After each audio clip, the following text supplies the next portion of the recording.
गुरुदेव मैया भवानी की जय। मुझे साहब भैया के द्वारा 3 सूत्र मिला है। पहला विधा है दया मांगना, दूसरा विधा है चर्चा करना, तीसरा विधा है नमः शिवाय से गुरु के चरणों में प्रणाम करना चाहिए। कहना, हे शिव आप मेरे गुरु हैं, मैं आपका शिष्या हूँ, मुझ शिष्या पे दया कीजिए। हे शिव आप मेरे गुरु हैं, मैं आपका शिष्या हूँ, मुझ शिष्या पे दया कीजिए। दया का आचना कौन करता है दीदी? जो जिसको दया का जरूरी है। जो कि हम कहते हैं कि आज साहब ने हम सबको शिव गुरु का शिष्य बनाया। क्यों बनाया? पहले मेरा मन भटकता था, जहाँ मन तहाँ जो मन हुआ वही करते थे। लेकिन अभी अगर फुर्सत में आ जाते हैं तो मन कहता है कि गुरु का बात ही कर ले तो अच्छा है, नहीं अगर कोई काम मिलता है तो गुरु का बात कर लेते हैं, या तो नहीं तो मोबाइल से महादेव का भजन ही सुन लेते हैं। पहले मन कहता था कि ये बात क्या है, कुछ नहीं है। जब साहब ने समझाया कि शिव सबका गुरु है, जन जन का गुरु है, तो मेरा मन मान गया कि मेरा गुरु शिव है। तो पहला विधा है दया मांगना।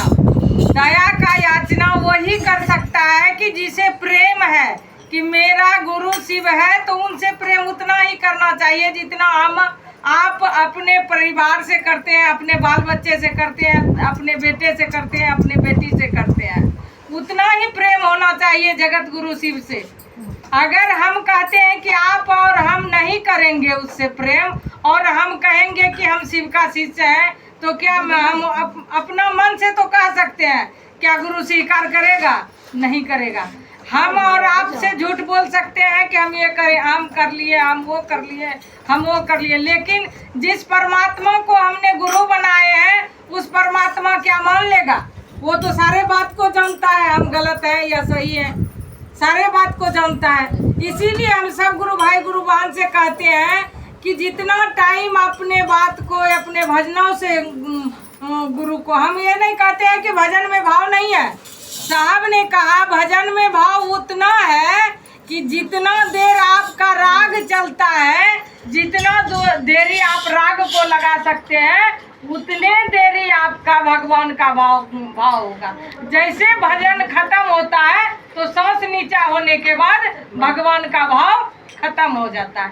इसीलिए साहब ने कहा कि भजन में भाव नहीं मिलता है। शिव गुरु चर्चा कीजिए। चर्चा में जब तक 3 सूत्र का बात नहीं किया जाता है तब तक चर्चा नहीं है। हम किस लिए आए, किस उद्देश्य से हम इस चट्टी पे आए बैठने के लिए?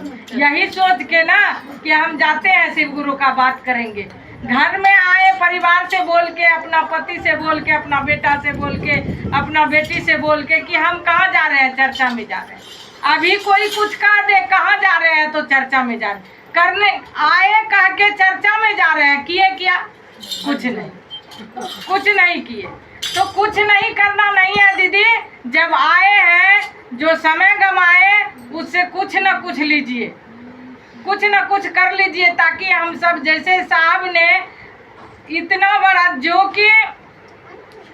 प्रसाद हम सबको अपना माँ बाप नहीं दे सकता है, जो प्रसाद साहब ने दिया वो प्रसाद माँ बाप नहीं दे सकता है। माँ बाप को, कर्जा को आप तोड़ सकते हैं, उसका श्राद्ध करके, अघन काज करके, उसको मुक्ति दिला के, लेकिन साहब जो कर्जा दिया है उसका कर्जा नहीं तोड़ पाइएगा।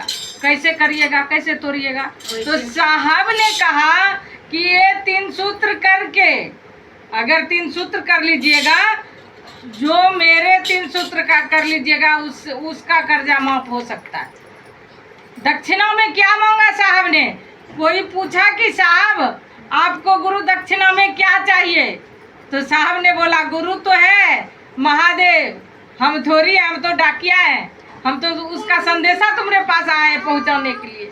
तो जब गुरु बहन वो डाकिया है तो हम सब क्या हैं? हम सब भी तो डाकिया हैं। एक दूसरे से विचार करना है कि जगत गुरु शिव मेरा गुरु है, तभी जन जन में उसको ऐसा विश्वास दिलाओ, उसे ऐसा अपना जिज्ञासा सुना, क्या हम गुरु का काम किए तो हमको फायदा मिला कि नहीं मिला? मिला है। इसीलिए परमपिता परमात्मा से एक ही याचना करना है कि हे परमात्मा, हे गुरुदेव, हम तो आपको गुरु बनाए हैं, इसलिए बनाए कि जगत को जगत जो ही मोह माया में फंसा है इससे मुक्ति मिल जाए, हमको भी मिले, संसार में सारे मनुष्य को मिले। तो गुरु का दया करना ये नहीं है कि हमको ये काम हो जाए वो काम हो जाए, ये सब करने से कुछ नहीं होगा। हम कहते हैं जो पिता ने जन्म दिया, कोई पेंशन आ जाता है तो आपको क्या कमी है, वो पूर्ति कर देता है।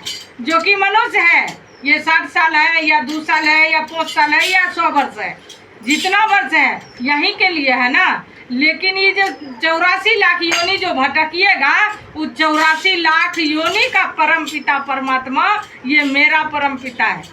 तो क्या वो नहीं जानता है कि मेरे बच्चों को क्या जरूरी है, क्या देना है? तो सिर्फ दया में एक ही बात कहना है, गुरुदेव हम आपका काम करने के लिए इच्छुक हैं, हमको ऐसी दया बना के रखिए गुरुदेव, ऐसी दया दीजिए ताकि हम सारे आदमी को समझा सके कि मेरा गुरु शिव है, ऐसी दया कीजिए।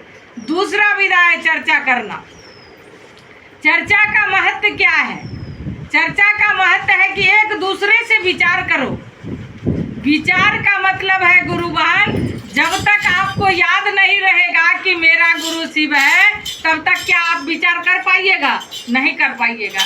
कोई भी चीज हो जाए, एगो तोता पाल लीजिए, ठीक है, अगर सुबह सुबह उठ के उससे अगर आप नहीं बात किए हैं तो मन कहेगा कि जो कि कब मर जाएगा उसका कोई ठिकाना नहीं है।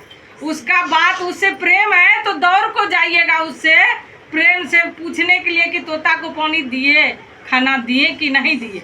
उसी तरह अगर परमपिता परमात्मा से प्रेम करते हैं तो 2 मिनट या 4 मिनट या 2 घंटा जब भी मन करेगा तो उनसे विचार जरूर कीजिएगा गुरुबन। यही विचार आपको काम आएगा, हमको काम आएगा। हम आपको नहीं समझाते, हम खुद को समझाते हैं कि मेरा गुरु परमपिता है। आप भी मानने का कोशिश कीजिए, आप पे भी गुरु दया करेगा, हम पे करता है। इसीलिए साहब ने कहा कि इसलिए कि जो कि करोड़ों बिजलियों का संहार करते हैं, एक बिजली गिर जाए किधरों तो देखिएगा कि उस धरती को जला देता है, वो वृक्ष को फाड़ देता है। अगर थोड़ा देर हट के मनुष्य है तो झटका से मर जाता है।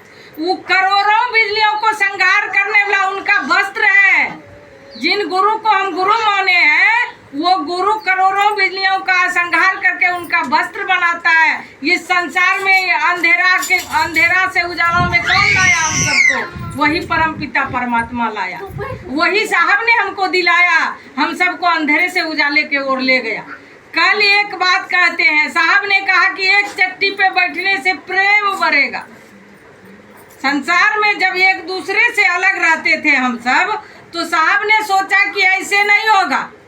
क्या साहब ने कहा हम सबको कि अलग रह के रहिए? नहीं, बोला एक दूसरे से विचार करो एक चट्टी पे बैठ के। जब चट्टी पे बैठते हैं ना गुरुबहन, ये गुरु का मंच, यहाँ कोई बत्ता नहीं है जो आपको और हमको समझाएगा। एक दूसरे से ही विचार करना होगा, साहब के कहा अनुसार गुरु का काम करना होगा। तीसरा विधा है नमः शिवाय से गुरु के चरणों में प्रणाम करना चाहिए। नमः शिवाय से गुरु के चरणों में सांसों के द्वारा करते हैं तो नमः शिवाय जब मन हो तब करिए, नहाना धोना कुछ नहीं है। एक दिन परमात्मा ने कहा कि एक मनुष्य ने पूछा कि हे भगवान आपको क्या अच्छा लगता है?